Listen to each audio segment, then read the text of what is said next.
Marilyn from Good Enough Quilting again. I thought I would show you my quilting room. It's just the third bedroom in our house. It's about 12 by 14, 10 by 12 size room. I will just start here and we'll go in a circle around the room. This is just cubbies that we had. My husband and I put backing on it to make it a little more sturdy. And this is just miscellaneous stuff that I have in here. No rhyme or reason. These are quilting, batting scraps. I got these labels and they just peel off and and it won't ruin the fabric on this. Yeah, miscellaneous stuff, no big deal. I do have a pencil sharpener in there because I use a lot of pencils in my drawing of patterns and things like that. This is how I store stuff in my quilting room. I store it different than anybody else I've seen on YouTube anyway, when I look up how to store stuff.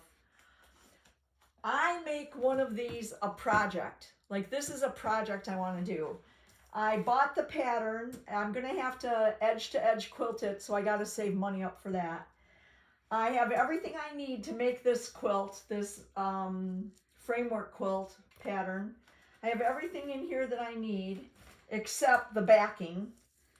And that's a project I can do. I'm afraid if I stick all this in my unfinished objects container, I'll never see it again. So I leave it out and in my face that I'm good to go on this. I can cut it, piece it, and then keep looking for a piece of fabric that's on sale for the backing. So that's how I store stuff in my quilt room.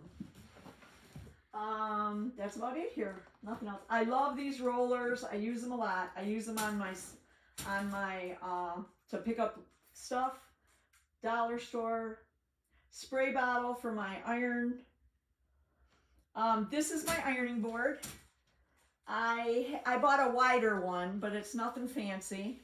I have a basic Black & Decker iron that does steam. And that's about it there. Over here again, lighting. Lighting is very important to me, especially as I get older. I have to have better lighting. So this is a light switch. This is my next project that I hope we'll be working on soon. This is my display wall. It's just 12-inch square insulating things, or like for a music studio to keep things quiet. It's got like 4 stickers back there that you stick on the wall. I'm not super happy with it. But the reason I'm not super, it doesn't stick. Nothing sticks to it. I have to use pins like these.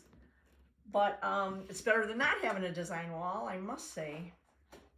Okay, this is my cutting table. I love this cutting table because these 2 leaves fold down and it's literally this wide.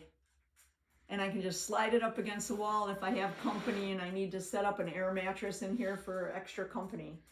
So it's the right height for me. I'm 5 foot tall and I really, really like it. So that's my cutting board. This is my cutting mat. I wish I'd gone bigger, but it's good enough. My birthday, hint, hint, birthday's coming up, so bigger cutting mat. They're so expensive though. All right, if we come over to here, I just have a bulletin board there that I put stuff that's interesting to me or that I want to think about. Or if I draw a pattern and I want to think about it some more, I'll put it up there just to look at it once in a while. This is a space that we've got this little industrial shelf. It fits good in there. I was watching all these videos where they sew on their sewing machine and then they have like a wool mat that they iron with a little tiny iron like this. I have mixed feelings about it. I mean, I've tried it. I will use it. But what we did is, I didn't want to get the wool mat because they're too expensive. But I had this old ironing mat. I'll tell you how old it is. It's a June Taylor. It's insulated. 1997. Yeah. So we just bought a board, had the board cut at Home Depot, wrapped it around, taped it to the back, and it's working great. So why I don't like, so then I had to get a small iron. So this little iron was like, I don't know, 20, 25 bucks. It really gets hot fast. It makes little squares quick. I don't have to walk all the way over to the other side of the room to iron stuff. What I don't like about it is I tend to use steam a lot when I piece. That's the container for the water for the steam. Can you imagine? So you don't get a lot of time to steam. It also doesn't have a shut off. So I always have to remember, did I shut off the iron? Did I shut off the iron? It has little pockets in front of here. I don't even know if June Taylor still makes that. I doubt it. There's a shelf here for just miscellaneous stuff. And then I have some boxes down there also for miscellaneous stuff, like half square triangles and some 4 square triangles and some strips that are bigger or larger than 2.5. Extra bindings. I always seem to make too much binding, but I always make my binding 2.5. So if I don't use it, I can always stretch, iron it out and use it as a 2.5-inch strip. I moved the sewing machine to the sliding glass wall because I wanted to look outside and I needed better lighting. So that's why this is up against the wall. We never come in and out that sliding glass wall anyway. This is my sewing table. It's just from IKEA. It's got 2 drawers. I store my threads and my bobbins and my feet basically in this drawer. And then in this drawer is, I'm sorry, it's going to be really dirty, but this is like all my tools and things I use a lot. So that's that. On my sewing machine, of course, I would definitely recommend you get one of these. It will hold your cones and it'll hold regular threads and it works great. This is useless as far as I'm concerned. I really like that. What else? Oh, I have this light strip on here. Again, it's all about lighting. I have that light strip on there. It just stuck on. It's really reasonable, but it adds a lot of lighting. If we talk about the chair, all right, so you're supposed to have really good posture when you're quilting. My posture's not really good. And I was starting to get low back pain. I just had like a tiny little desk chair. So again, I got on YouTube, I was looking around for chairs and what people were using. And they recommended gaming chairs for kids that, or young adults or whoever, sits there and games for hours at a time. So I wanted a chair that had arms that I could flip up.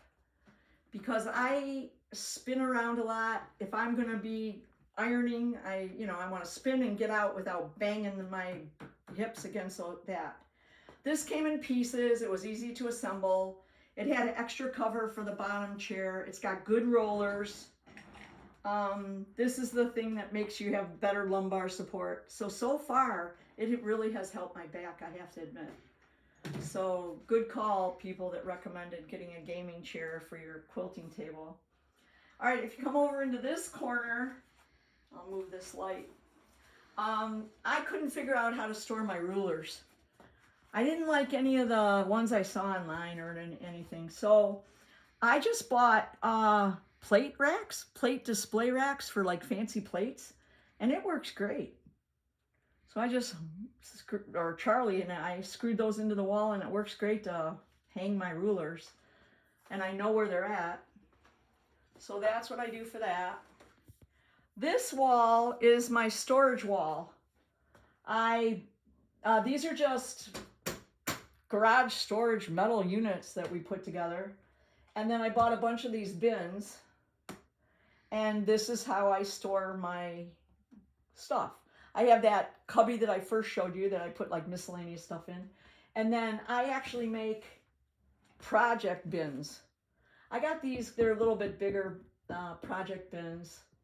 So this, for example, this has Sri Lanka napkin quilt. I need a pattern. I need maybe batiks, I'm not sure. And I need a backing for this. So here, I'll show you what this quilt is, what this project thing has in it.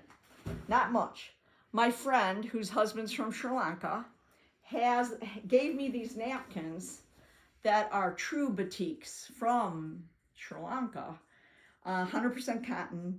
And I want to make these, I have like 4 or 5 of them, and I want to make them into a quilt. So that's my inspiration. I don't know what I'm going to do with it. I haven't figured out pattern, whether or not more batiks or less batiks. I haven't figured out anything. I'm afraid that if I stick these in my unfinished objects bin, it'll be there 3 years from now, but this is in my face.